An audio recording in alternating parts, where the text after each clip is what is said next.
Hello, everyone. It is my pleasure to be here today. And in the next minutes, I'm going to give you some tips on how to put all the important information together with the Glaucoma Workplace tool. So we know from the literature that to achieve the best outcomes, we need to combine data of structure and function, not only to diagnose glaucoma, but also to assessing progression. And that is actually what we try to do every day in our clinic. However, at the end of the day, it turns out that we end having a lot of different reports, a lot of data from the OCT, from the visual field, from the optic nerve, and it's sometimes time-consuming and difficult to be able to put this information together. So Glaucoma Workplace can help us with this. And the way it does it is that it's a single platform in which you can integrate all the information of the field, the OCT, and any other instrument that you have together in a single place. What it does is it integrates this data, it gives you information about combination of the data, but it also allows you to interact with the data. The outline of my presentation will be first to explore more about this single view, single platform concept, to give you some clues on how to interact with data on the Humphrey visual field, and then at the end, some ideas of the structure and function assessment. So the single view idea is, as you can see here, having everything together in a single place. So you have this specific layout that you can customize as you wish. You have here on top, for example, for this patient, the trend analysis, visual field index here, OCT, average retinal nerve fiber layer here, and then here down below, the event analysis for the visual field, the RNFL, and the GC-IPL. So for example, for this patient, we can see the rate of progression, significant changes in the OCT, here in the events as well. And it's all easy to see at a glance that this patient, in this case, is progressing. There's also a progression summary report that it displays you even quicker in this tick approach, like an alarm of which analysis is changing. And then you can explore more and then click on top of it and see which specific test was changing and in which point of the time that you were following the patient up. This is a real patient of mine. This is a 53-year-old female. So we've been escalating drops. We are now 22 under maximum treatment, and we can see how this platform helps us to make decisions. So visual field index over time appears to be stable. Even mean deviation appears to be stable. And then here we can see the OCT that it's changing at a significant rate of almost 3 microns per year. There are also changes in the ganglion cell IPL. And when we see the events, we see that these changes are occurring specifically in the inferior quadrant of the retinal nerve fiber layer, and that there are starting to be some changes in the corresponding superior hemifield area of the field. So taking this all together, we may think that this patient is progressing and that she needs a subsequent surgery. So regarding the second point is to interact with data. In my view, we have to stop thinking of the visual fields as a static PDF. We have to be able to see them as something dynamic. And now with Glaucoma Workplace, we can exclude those tests that we think are not reliable enough. We can use as we wish both VFI or MD or both at the same time. We can mark, and we'll see this in a minute, significant clinical events. And we can also have more than one baseline to assess rate of progression. So as I said, it's an interactive idea. So you have here all the series of fields over time, and then it's as easy as you can select and deselect the test. You can set a different baseline. You can see here the different strategies you want to see. You can use them all, standard, fast, or faster. And if you, for example, want to see a specific test, you can then select this point and you will have a single field analysis report. You also can have a serialized report if you wish. And as I said, it's very intuitive because there are these tools here that you can, for example, zoom in or zoom out, or you can scroll through tests. But the important thing is the interaction that I mentioned. So you can mark important events. For example, here we started treatment with prostaglandin. You can mark this with the exact date when it happened. And then you can have more than one baseline. So here we have the regular baseline at the beginning of minus 2.5% per year. This is in VFI. And how after starting treatment, if we now select a second baseline, we can see how it went down to minus 0.4% per year. And this is again a real case of mine. This is a pseudoexfoliation glaucoma. This patient came and then didn't show up for a long time. And in the second visit, we saw a dramatic progression of the visual field. We then did this a third field as to confirm this change, that it was actually confirmed. And after this, we decided to do surgery. And we can see in more detail that after doing surgery, the progression, the trend of progression stabilized. How does glaucoma workplace help us to see this more graphically? So we can have a mark showing when we exactly did surgery, and we can customize this, which color, which sign we want. And we can have more than one baseline if we want to really assess what happened. So here we have a first baseline of minus 2 decibels per year. This is done in MD because, for example, I wanted to, you can decide. And after surgery, we stabilized this patient and the rate of progression went down to minus 0.1 decibels per year. And third, I'm going to give you some ideas about how the glaucoma workplace helps us assessing structure and function analysis. So there's a first analysis using 24-2 and retinal nerve fiber layer. And we can see here that they use the Garway heat sectors and they flip this information so they match. And it gives you a graphical alarm. So you see that, for example, in this patient for the right eye, there is correspondence here. Inferior part of the field, superior of the OCT, here, inferior part of the OCT, superior part of the field. And the same for the other eye. This is a patient of mine. This is a 55-year-old female. So we are not sure if this is structure and function correlated because there are, small changes here. There are changes in the retinal nerve fiber layer superior and inferiorly. And when we do this correspondence, we see that there may be some change, some correspondence in this area of the field. So as we know, when we have doubts, sometimes this correspondence structure function helps us make the diagnosis, and this patient was diagnosed of a normal tension glaucoma. There's also a structure and function assessment using 10-2 and ganglion cell IPL to have an idea of the central damage.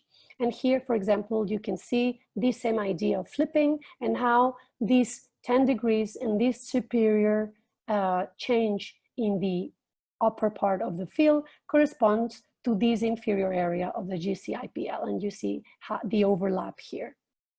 And again, this is a real patient, 55-year-old female with cupping and a normal, an IUP under normal limits. This is the correspondence between structure and function using the 24-2 and OCT retinal nerve fiber layer. We see changes here inferiorly, some changes superiorly, but it's not very clear because as we can see here, the maximum change is in the center. So if we now do a 10-2, which I recommend in these cases in which there's some split of fixation or some in a specific paracentral defects, we then see that this damage is much more than we thought, and that this superior defect of the field corresponds to the inferior ganglion cell layer IPL defect that we see here. And again, here this graphical representation of structure and function helps us. So in conclusion, as we know, the combination of structure and function helps us. So Glaucoma Workplace is able to give us in a single view, single platform, trends, events, analysis, all you need, and a progression summary in an easy, straightforward way. We can actively interact with hand-free visual field data, displaying important events or setting more than one baseline as we wish. And there are also some interesting analysis using structure and function relationship. And this is all for now. Thank you very much for your attention. Unfortunately, due to the time difference, I won't be able to be live, but do not hesitate to send me any questions. We've installed Forum now with a vendor neutral database running alongside Epic and being controlled from within Epic. And we have a newer Heidelberg and an older Cirrus. And whenever somebody's had a Cirrus and a field, it really is kind of nice to be able to see that all together. So for me, I was in the room with the resident today. It was a woman who hadn't been particularly reliable, and I don't know how her baselines had been selected. I think nobody gave them any thought. So the resident and I talked about it, and we selected some appropriate baselines. And to me that was valuable. Yeah, I mean, I would, I mean, having started with Forum many years ago as a project for Zeiss, I mean, I've watched it evolve and become much more user friendly. And the ability now, just as you said, to have the structure and function together, that you can flip. They present different ways to show the data. Marta showed that in field view, so where you had the data, the field points overlaying the optic, the RNFL, can be really useful.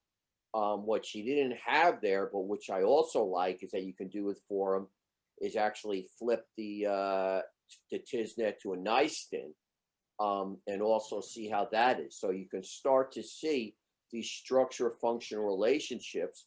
In many ways, more importantly, you can use it to monitor temporally. So, I mean, one of the things that's nice is that you have horizontally the nearest field and OCTs right next to each other, as close to they would, representing the dates. So you can watch how things change and how they don't necessarily change in the same chronologic order. So, I mean, you visually can see all of that right in one screen. So it's, so to me, the main purpose for Forum, at least, is more on monitoring, because you can see a lot of data very, very, very easily. Don, how are you, what are your daily struggles with trying to integrate structure and function? We currently have 3 Humphrey field analyzers in our practice in the same building over 2 different floors, and 2 of them are HFA 2s and one's an HFA 3. And it's a struggle, to be honest. Patients may be measured on different machines from visit to visit, so you have to cross-pollinate the machines to get even just a GPA analysis for visual fields. Everything dumps into a third-party imaging system, and you have to bring up the fields and the OCT, and sort of, it's just like having paper, really, in terms of any added advantage. So I think the struggles are, just that, integrating both longitudinally for visual fields and also any kind of structure function analysis. John, consider this an open-ended question. Say whatever you like. Thank you. Yeah, I mean, I really like the idea of combining structure and function. And, given the amount of time that people are prepared to spend on looking at data, making it as simple as possible to see where things are correlated or not, I think is a worthwhile exercise. So I like this idea. I'm looking forward to the next phase. I mean, I'm looking forward to us having indices and probabilities that when things align, you can be much more certain much earlier in the disease process of it being much more likely to be real disease. So I think that the visual display of combining structure and function is a big step forward, but is still a very small step forward compared to where I think we really can go, taking this to that next step of really quantifying, and particularly for really just early diagnosis and early signs of change, that if things line up on a structure function vector, then we can be much more certain much earlier in either progression or early change. So that's, it's the first step to where we need to be, I think. So John, let me just ask and follow up.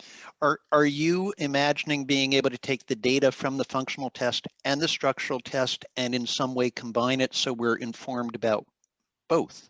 Mm-hmm. Absolutely. Yeah. As I say, I mean, you know, we have those patients where we can see that it's borderline in both tests, in both structure and function. And wouldn't it be nice that if the two borderline tests lined up from a structure function vector point of view, that you would be much more certain that that is real change or real disease. So, you know, I think there can be some really helpful tools going forward with the structure function combined. Thanks. Mike, you've been involved with this from its beginning. What's your perspective on the evolution? It was a long, hard road. And you know, you and I went through this together. There were times when, you know, it just wasn't mature yet. And I had the sense, having hung out with Anders for a month last winter and digging out cases and things like that for the new book, it really seemed like it had arrived. And we were able to dig things out of his forum system quite readily and present them. And we actually decided to devote a whole chapter in the new book to glaucoma workplace, because we thought it was that significant a step forward. Thank you.